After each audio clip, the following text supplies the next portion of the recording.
Hi, it's me, Jacqueline. Welcome to my channel. If you are new to the channel, then please subscribe to my channel and join me at Patreon. Link in the description. The date was a total flop, and I received no tip from the woman, a good sign that she was displeased with me.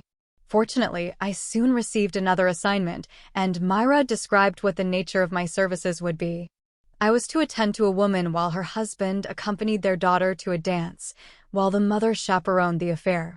Oh, I did fine. Marvelous. The woman's husband leered at me all night long at the dance. I was surprised that his daughter didn't kick him in the shins for it. He barely paid any attention to her at all. The mother beamed at his obvious jealousy. I was petrified for the most part.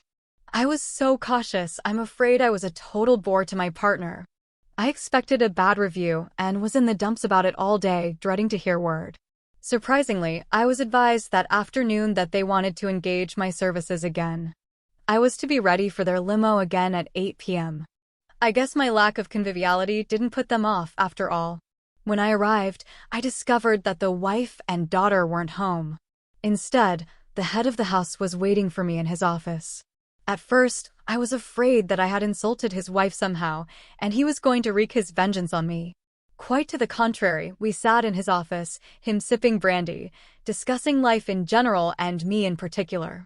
He did offer me brandy several times, but I was so nervous, I didn't dare imbibe. He found me to be a fascinating individual and didn't beat around the bush in telling me so. He revealed that he wished he had a son like me instead of the daughter, their only child. He claimed that his wife was a virtual tyrant toward everyone, in total charge of the domain. He deeply loved her for her strength of character and felt intimidated by her, and swore that he'd never betray his love for her with another woman, as he was sure that she would swiftly deal with such an indiscretion and send him packing or worse. I felt deep compassion for the man. He was a man that felt a need to hire someone distant to listen to his woes. He told me that a member of the household staff might betray him to his wife if he dared bare his soul to one of them. His professional associates weren't any better. His wife's father founded the company, run by her brothers. His employment was mere window dressing, so he wasn't mired in much responsibility there. He revealed that he was little more than a reporter for his wife, advising her of her dear brother's financial strategies, so that she could devote most of her time to her precious daughter's debutante activities and still keep a close tab on her investment holdings. The young lady was being groomed to be wed to a member of the local upper crust to further cement control within their elite, tight-knit group of her friends. I didn't understand what he expected of me until we retired to the den. I liked him.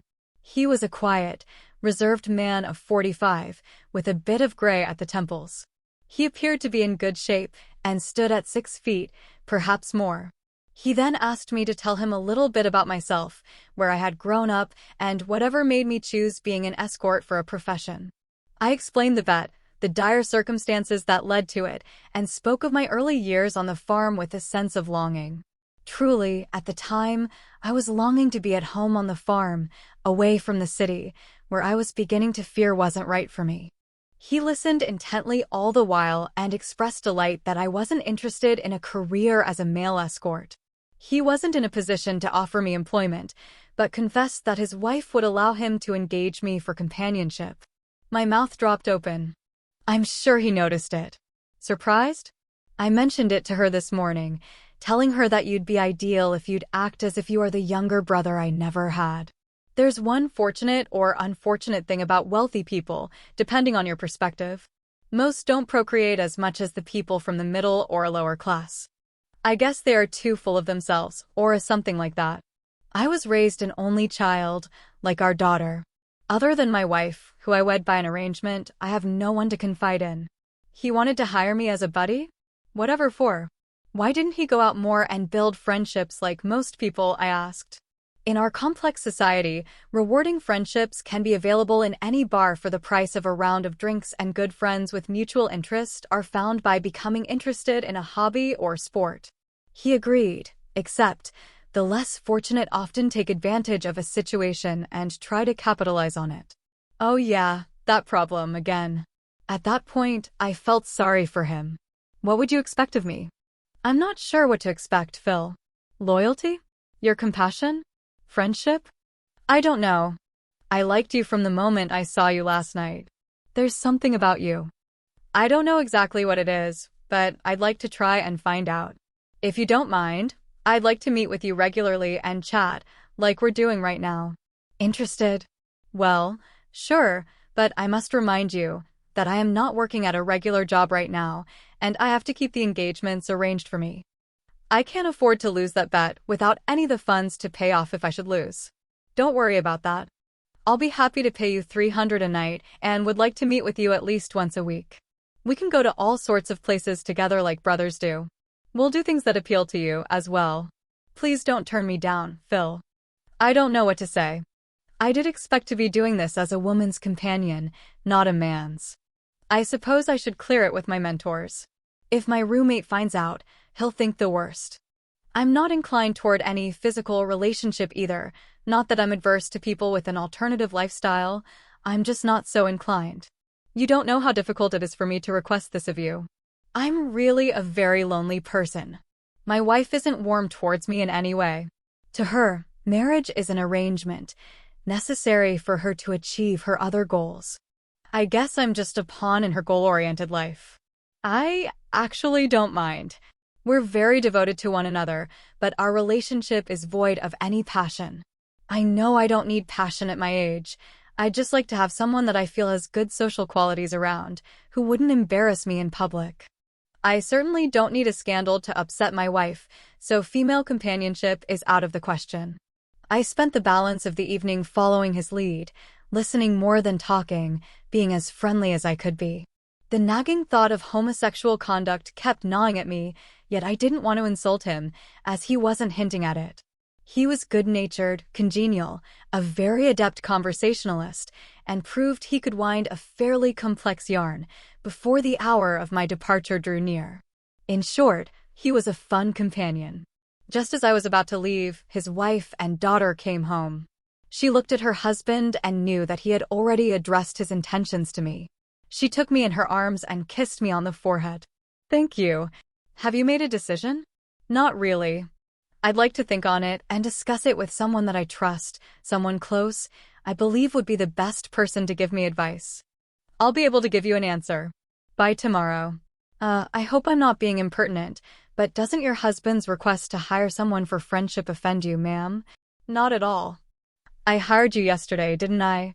Yes, but it's common for a woman of means to hire a paid escort when one is needed. I wasn't aware that men of means did the same. Most don't. They hire young fillies that get into trouble and bleed them for money.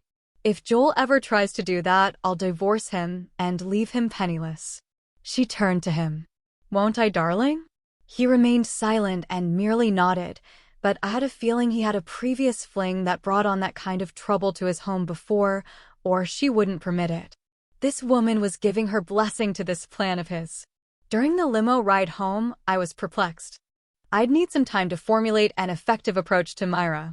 I decided not to listen to my coaching tapes and concentrate on how to explain the potential lucrative offer without making it sound as if I was considering to be accepting a rich gay man's proposition. Every word would have to be precise. After my tossing and turning for a few hours resulted in nothing worthwhile, I gave up, put on my headphones, and went to sleep. In the morning, I told Carla that I'd like to speak with Myra, if I may. I could discern a forlorn look in Carla's eyes, belying that I didn't have as much confidence in her as I did in Myra. It could not be avoided. Myra was obviously the sister in charge. Myra silently allowed me to relate the entire evening's episode without any interruption. Then, she shocked me by asking what I would like to do. I told her that I honestly didn't know. She said that as long as I wasn't adverse to it, I should do it. After all, he wasn't proposing a personal physical relationship, and if he had, I already told her that animal lust was merely flesh rubbing on flesh to abate emotional needs. What was the harm of that? The sole purpose of engaging in casual sex between consenting adults was purely physical without making emotional attachments. Men and women from all corners of the world did it. Why be upset if two people of the same gender choose to do the same? I insisted that he wasn't so inclined, and I wasn't sure that I would accept his advances, if he made any. I wasn't about to become the cause of a serious row between him and his wife, to be dragged through the media as the guilty instigator of a socially unacceptable menage. How I came up with that word, I'll never know. She told me not to worry, as his wife concurred with the idea. Meanwhile, I was due to be gainfully employed, as she had predicted. Well, almost as she had predicted.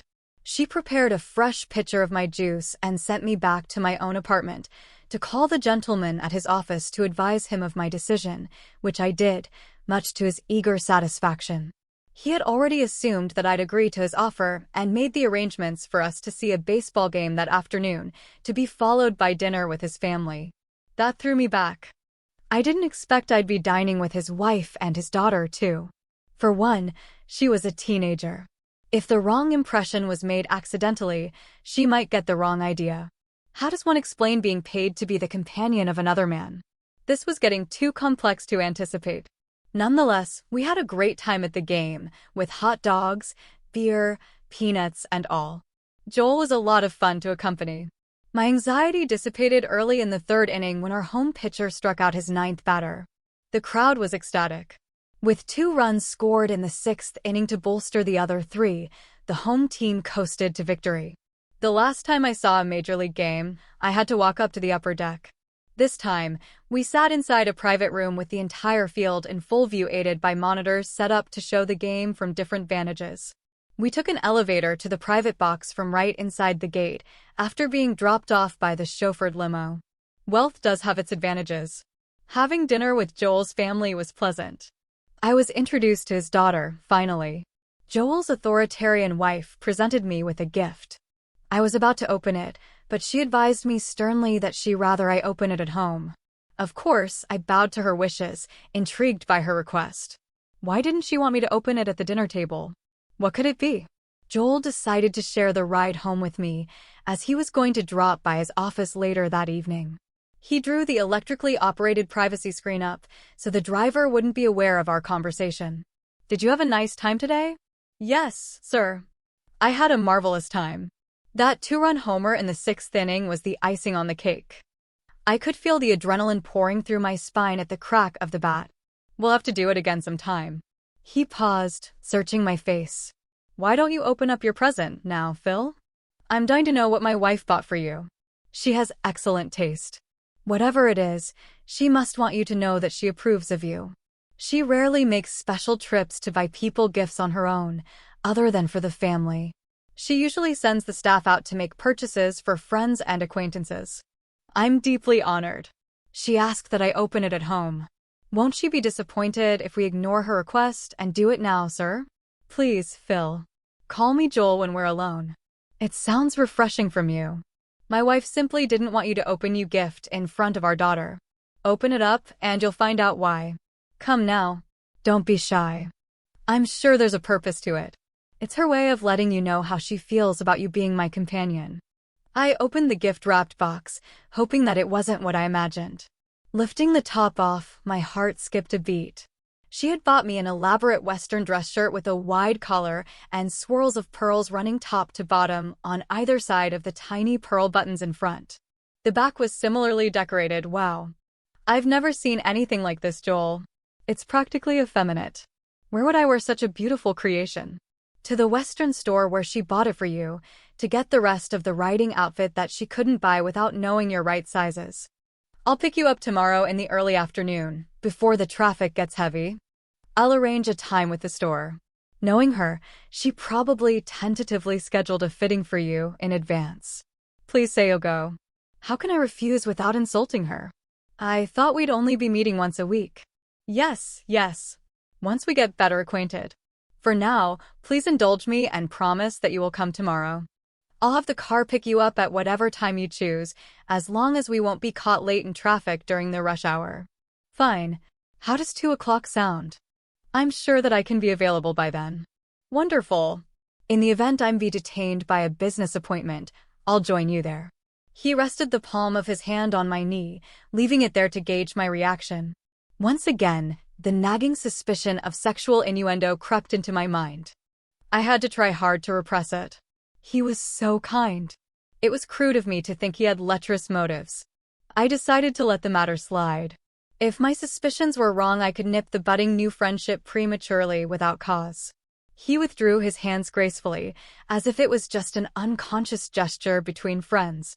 When the limo pulled to the curb, I almost ran up the front stairs to the apartment building, after thanking Joel once again for his wife's generosity and shook his hand goodnight. Please subscribe for the next part and visit my Patreon page for early access.